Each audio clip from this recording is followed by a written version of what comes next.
नमस्कार दोस्तों, stock market studies में फिर से एक बार आपको बहुत-बहुत स्वागत है। तो आज मैं फिर से आपके सामने कुछ इम्पोर्टेंस कंपनी का अपडेट शेयर करने वाला हूँ। तो वीडियो को पूरा लास्ट तक देखिएगा और अभी तक अपने चैनल को सब्सक्राइब नहीं किया, तो ज़रूर कर लीजिएगा। कंटिन्यूअसली इन्फॉर्मेशन और अपडेट्स पाने के लिए चैनल के ऊपर बने रहिएगा। तो चलो देख लेते हैं कौन-सा कंपनी है इस वीडियो के अंदर। तो सबसे पहले मैं बात करूँगा टाटा पावर्स के बारे में। देखिए टाटा पावर के ऊपर बहुत दिनों के बाद मैं वीडियो आपके सामने लेके आया हूँ, क्योंकि टाटा पावर्स के ऊपर मुझे लगता है एक अपडेट ज़रूर हर किसी को जानना चाहिए, क्योंकि कंपनी के ऊपर एक गुड अपडेट है। वो अपडेट क्या है? आप देख सकते हैं Tata power arms signs pact to set up 460 megawatt renewable energy project with SJVN. तो एसजीवीएन आप सभी जानते हैं गवर्नमेंट संस्थाएं है, एक पीएसयू संस्था है, उसके साथ एक बिग डील करके कंपनी ने क्या किया, एक बहुत बड़ा मतलब आर्म्स साइन किया है, और वो भी 460 मेगावाट का। देखिए टाटा पावर के ऊपर ना एक चीज़ को मैं हमेशा मैं आपको बोलता रहता हूँ कि टाटा पावर का जो मैनेजमेंट है वो किस हद तक जा रहा है। आप एक बार ध्यान से कंपनी के पूरे डेटा को चेक करना। कंपनी जब अनाउंसमेंट किया था कि 70,000 करोड़ का टोटल इन्वेस्टमेंट इस सेक्टर के ऊपर करने वाले हैं, एक सेक्टर मतलब रेन्यूएबल एनर्जी के ऊपर, तो तब से लेकर देखा है तो कंपनी के ऊपर लगातार प्रोजेक्ट मिलते चले जा रहे हैं। और कंपनी के ऊपर मैं इस गुड अपडेट इसीलिए बता रहा हूँ क्योंकि देखिए किसी भी कंपनी के ऊपर काम करने से पहले उसका फ्यूचर विजन को पता होना चाहिए। क्योंकि देखिए जो लोग सोच रहे हैं कि चलो कंपनी कोई भी हो, प्राइस सस्ते में है, चलो बाई कर लो, चलो सेल कर लो, ऐसे मत करिए। क्योंकि काम करना है तो आपको सीख कर काम करना होगा, क्योंकि किसी की बात सुनकर भी काम नहीं करना है, पहली बात। दूसरी बात, हमेशा मार्केट आपको 100% गारंटी देगा, इसका कोई भी गारंटी नहीं है, क्योंकि मार्केट हमेशा 100% गारंटी नहीं देता। आपको रिसर्च करके, आपको रिस्क को मैनेज करके काम करना पड़ेगा। तो देखिए, तो मैंने टाटा पावर को हमेशा एज़ ए पॉजिटिवली इसीलिए देखता हूँ क्योंकि कंपनीज़ के ऊपर एक धमाका परफॉर्मेंस हमेशा होता है, और अच्छा अच्छा खासा कंपनी का गुड न्यूज़ भी आता है, कंपनी का न्यू प्रोजेक्ट के ऊपर। तो बेसिकली एक बहुत बड़ा गुड अपडेट है, और मुझे लगता है कंपनी के ऊपर जो रिजल्ट है वो भी मतलब आज कल के दिन रिजल्ट आएगा, उससे पहले ही कंपनी एक धमाका न्यूज़ पब्लिश कर चुके हैं। और मुझे लगता है जिस तरीके से कंपनी रिप्रेजेंट कर रहे हैं खुद को, इस बार भी रिजल्ट अच्छा खासा आने वाला है। देखिए 55,000 करोड़ से करीबन मतलब 55,000 करोड़ से 58,000 करोड़ तक कंपनी का यहाँ पे क्या हुआ, सेल्स देखने को मिले। अभी सेल्स के बाद कंपनी के जो एक्सपेंस है वो भी कंपनी बहुत हद तक कम किया, और कंपनी का ऑपरेटिंग प्रॉफिट भी पॉजिटिव है और नेट प्रॉफिट भी पॉजिटिव है। और मज़ेदार बात आपको बता दूं, कंपनी इस बार भी अच्छा खासा कर्जा लिया, वो कर्जा को नहीं बढ़ाया, सेम टू सेम रखे, उल्टा कर्जे को कम किया। तो कंपनी का क्वेश्चन, बहुत सारे लोग मुझे क्वेश्चन करते रहते हैं कि सर कंपनी ने बहुत ज़्यादा कर्जा लिया 1% के ऊपर, और अराउंड 52,000 करोड़ के आसपास। तो क्या इस तरीके से कर्जा लेना सही है? क्या इस तरीके से कर्जे में कंपनी सस्टेन कर पाएंगे? कल अगर कोई भी कर्ज कंपनी को, मतलब बैंक अगर कर्जा मांगना स्टार्ट कर दे, तो क्या वो दे पाएंगे? देखिए उसके लिए आपको एक चीज़ को नोटिस करना होगा। उसके लिए आपको कंपनी का रिजर्व देखना है, क्या रिजर्व सही में है? बिल्कुल है। और कंपनी का फिक्स्ड एसेट कितना है? फिक्स्ड एसेट कुल मिलाकर 62,000 करोड़ के आसपास है। मतलब कंपनी खुद के फिक्स्ड एसेट को बेचकर भी तो पैसा दे सकते हैं। तो इसका मतलब कंपनी में कोई घोटाला जैसे काम नहीं है। ऐसे नहीं कि 500 करोड़ का मेरा फिक्स्ड एसेट है और मैं लोन लेके रखा हूँ 5,000 करोड़ का। तो ऐसे होगा तो कंपनी खत्म हो जाएगा, और जो लोग लोन लेके रखा है वो तो बर्बाद हो जाएगा। तो कहने का मतलब है कंपनी के अंदर कोई दिक्कत वाला बात तो मुझे देखने को नहीं मिला है। हाँ, कर्जा लिया ये बात सही है। कर्जा लेना सही नहीं होगा किसी भी कंपनी के ऊपर इतना ज़्यादा। फिर भी बिजनेस को स्टेबल करने के लिए और इतना ज़्यादा से ज़्यादा प्रोजेक्ट कंपनी को पाने के लिए, तो इस तरीके से काम तो करना ही पड़ेगा। तो बेसिकली कंपनीज के ऊपर जो पॉजिटिव थिंकिंग है वो मैं आपके साथ रख चुका हूँ। अभी कंपनी के कैश फ्लो के बारे में बात करूँ तो sorry, cash of equipment company का हाथ में अराउंड 10,000 करोड़ के आसपास है, और कंपनी की इस बार 7,500 करोड़ के आसपास प्रोजेक्ट भी हाथ में मिल चुके हैं। तो सारे पॉइंट्स को ऑब्जर्व करते हुए एज ए इन्वेस्टर भी इस कंपनी के ऊपर कोई भी माल बेचने के लिए तैयार नहीं है। तो बेसिकली इस कंपनी के ऊपर टेक्निकली चार्ट पैटर्न के बारे में बात करूँ तो मुझे इस कंपनी के ऊपर जो ट्रेड मिला था, एक रेंज बना था, उसके बाद जब ब्रेकआउट किया, रिटेस्ट किया, तब मैंने एंट्री लिया, और इस जगह पे मेरा एंट्री था, और जब एंट्री बना था तब भी मैंने आपके साथ शेयर किया। मैंने क्यों एंट्री लिया वो भी मैं आपके साथ डिस्कशन किया। और मैं आपको बार बार बोलता हूँ, मैं जब भी कोई ट्रेड खुद लेता हूँ, जब कोई काम खुद करता हूँ, मैं आपके साथ शेयर करता हूँ, इसीलिए क्योंकि आपको पता चले कि किस तरीके से सिचुएशन को समझकर, किस तरीके से टेक्निकली चार्ट पैटर्न्स को यूज़ करके मैं काम कर रहा हूँ, उस टेक्निकली चार्ट पैटर्न को आप आपके खुद के रिसर्च के हिसाब से, खुद के बैक टेस्टिंग के हिसाब से लगा सकते हैं। देखिए, मैं बार-बार बोलता हूँ, मेरे अगर 100 ट्रेड हुआ तो 100 में से 100 ट्रेड ही प्रॉफिट होता है, ऐसे बिल्कुल नहीं। लॉसेस भी लेना पड़ता है, लॉसेस भी झेलना पड़ता है। इसलिए फंड को मैनेज करके मार्जिन ऑफ सेफ्टी को सामने रखते हुए मैं काम करता हूँ। तो प्लीज़ हमेशा आप सोच समझ कर ही काम करना और आपके जो सेबी रजिस्टर्ड एडवाइज़र है उसके साथ बातचीत करके काम करना, क्योंकि मैं कोई सेबी रजिस्टर्ड एडवाइज़र नहीं हूँ।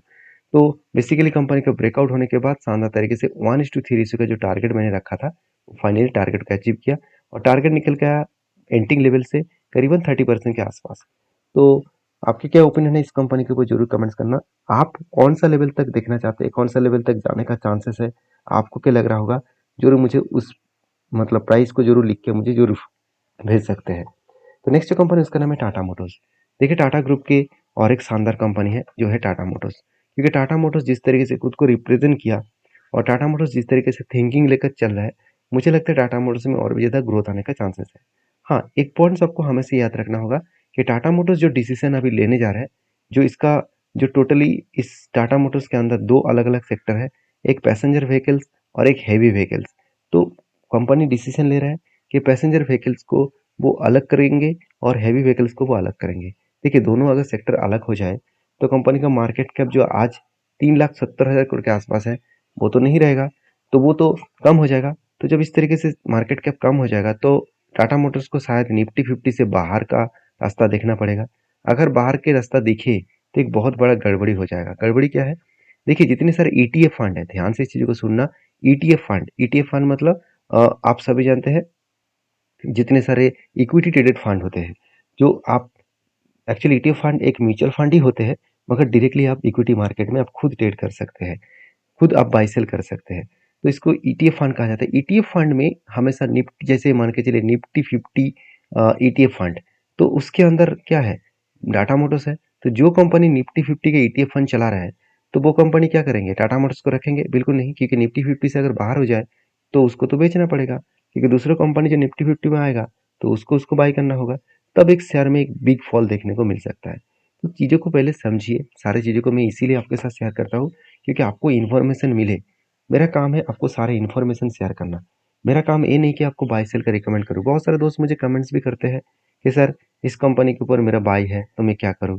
मैंने ऑप्शन बाय किया, पुट बाय किया, कॉल बाय किया। देखिए, मैं कोई ट्रेडर नहीं हूँ, मैं कोई इंट्राडे ट्रेड करता नहीं हूँ। हाँ, मैं स्विंग बेसिस में काम करता हूँ और वो भी मेरे खुद के रिस्क के हिसाब से। तो आप भी आपके रिस्क के हिसाब से काम करिए, मेरे तरफ से सारी चीज़ों को समझिए।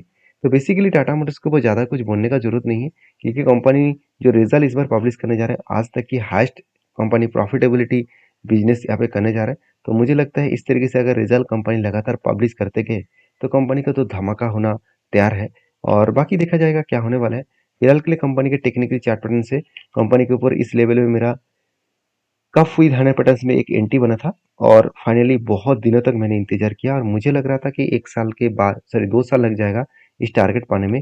जो टारगेट लेकर चले करीबन 114 मतलब 43 के आसपास। तो वो टारगेट पाने में कितना दिन लगेगा वो तो मुझे पता नहीं। मगर जब एंट्री हुआ था तब से लेकर अगर करंट लेवल तक देखूँ तो ऑलमोस्ट मुझे 70% का रिटर्न मिला और वो भी 300 दिनों में। मुझे लगता है कि 1 से डेढ़ साल लग सकता है इस टारगेट पाने में। तो देखिए, डेढ़ साल भी लगे कोई फ़र्क नहीं है, क्योंकि अराउंड 80% के आसपास टारगेट निकल के आ रहा है। तो बाकी आपकी क्या राय है ज़रूर कमेंट्स करना।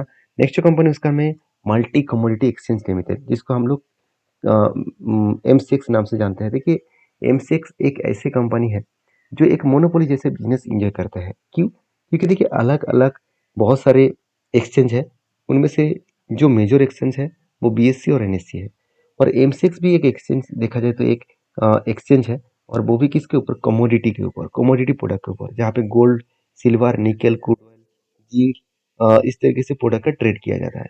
तो बेसिकली वो जितने सारे लोग ट्रेड करेंगे उसका डायरेक्टली फायदा कमीशन के हिसाब से एम6 को मिलेगा। तो एम6 ने जो डिसीजन यहाँ पे दिखाया, मतलब कंपनी के जो रिजल्ट के ऊपर में मुझे थोड़ा सा इस कंपनी के ऊपर चिंता था कि शायद इस बार कंपनी रिजल्ट अच्छा करेंगे कि नहीं करेंगे, उसी के ऊपर मैं थोड़ा सा सोच रहा था। फाइनली कंपनी के रिजल्ट आ चुके हैं। 134 करोड़ से 180 करोड़ बना। मान लेता हूँ कंपनी साल भर में अच्छा खासा सेल्स किया, मगर क्वार्टर्स को बीट नहीं कर पाया। तो क्वार्टर्स को बीट ना करने के कारण कंपनी के एक्सपेंस मेंटेन करने के बाद कंपनी के अंदर नेट प्रॉफिट है, वो ज़बरदस्त देखने को मिला।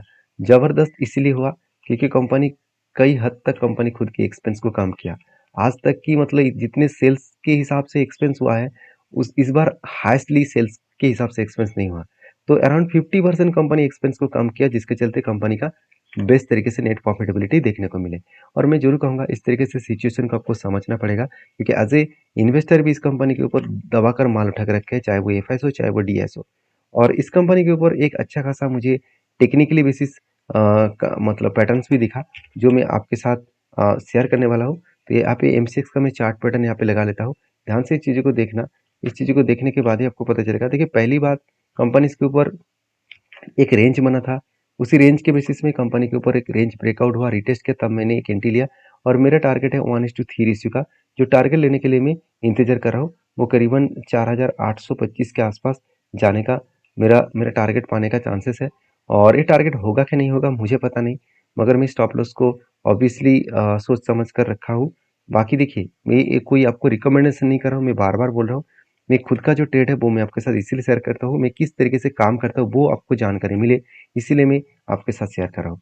तो बेसिकली कंपनीज के ऊपर मुझे दूसरा एक बेस्ट तरीके से सिचुएशन देखने को मिला। वो सिचुएशन क्या है, वो मैं आपको यहाँ पे बताने वाला हूँ। चलो मैं दूसरा एक चार्ट ओपन कर लेता हूँ। देखिए, एक जो मेरा सबसे पसंदीदा जो स्ट्रैटेजीज है, वो है काप विथ हैंड का। तो फाइनली यहाँ पे क्या बना, कप बना, उसके बाद एक हैंडल बना, ब्रेकआउट हुआ, ब्रेकआउट कंफर्मेशन भी हुआ और रिटेस्ट भी कर लिया। तो रिटेस्ट करने के बाद जब भी रिटेस्ट करते तब मैं एंट्री लेता हूँ। और मेरा जो टारगेट है इसका, जो काफी धरने पैटर्न के हिसाब से भी अगर टारगेट देखो तो 5,000 के आसपास टारगेट है, जो करीबन निकल कर है 26% के आसपास।